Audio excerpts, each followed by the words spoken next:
শিক্ষা স্বাস্থ্য কর্মসংস্থানের নির্দিষ্ট কোনো রূপরেখা দেখতে পেলাম না।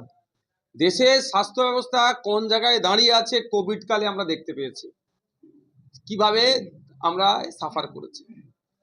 শিক্ষা ব্যবস্থার কোনো সুনির্দিষ্ট কোনো রূপরেখা দেখতে পেলাম না। ভারতবর্ষে প্রায় লক্ষাধিক স্কুল বন্ধ হয়ে গিয়েছে বিগত কয়েকটা বছরে, সেটাকে পুনরায় চালুর কথা কোনো শুনতে পেলাম না। অন্তঃসার শূন্য একটা বাজেট, সাধারণ মানুষের রুজিরুটি বৃদ্ধি পাবে কি করে, হাতে একটু টাকা আসবে কি করে, এই বাজেটে সেই ধরনের কোনো আমরা দেখতে পেলাম না। হ্যাঁ, যুব প্রজন্মকে নবপ্রজন্মকে মানে কাছে টানার জন্য কন্টেন্ট ক্রিয়েশনের নামে একটা সাবজেক্ট নিয়ে এসেছে। এর বাইরে আমি শুধু কিছুই দেখতে পাচ্ছি না।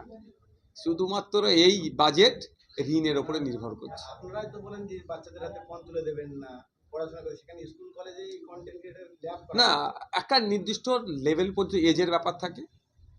ফোন নিয়ে নাড়াচাড়ার ক্ষেত্রেও একটা নির্দিষ্ট এজ আছে। আর এই যে স্কুলের ল্যাবের কথা বলছেন, এক্ষেত্রে পলিসিটা দেখতে হবে কিভাবে পলিসি করেছে। এখন তো সফটওয়্যার বৃদ্ধি করা উচিত হবে না? কোন লেভেল কি পলিসি তৈরি করছে এখন ঘোষণা হয়েছে। ঘোষণা মোদিজি অনেক দিয়েছিলেন ক্ষমতায় আসার আগে, 2 কোটি চাকরি বছরে দেবো। 11 বছর হয়ে গেল, 22 কোটি চাকরি পাওয়ার কথা, কিন্তু কত পেয়েছে এখানেই তো প্রশ্ন। ক্ষমতায় আসলে বিদেশ থেকে কালো টাকা ফিরিয়ে নিয়ে এসে অ্যাকাউন্টে 15 লক্ষ করে টাকা দেওয়ার গল্প শুনিয়েছিল, এখন কত টাকা দিয়েছে এটা নিয়ে প্রশ্ন। সুতরাং যে কন্টেন্ট ক্রিয়েশনের নামে যেটা বলছে ল্যাবের কথা, টোটাল পলিসি কি আছে তার উপরে ডিসকাস করা যেতে পারে।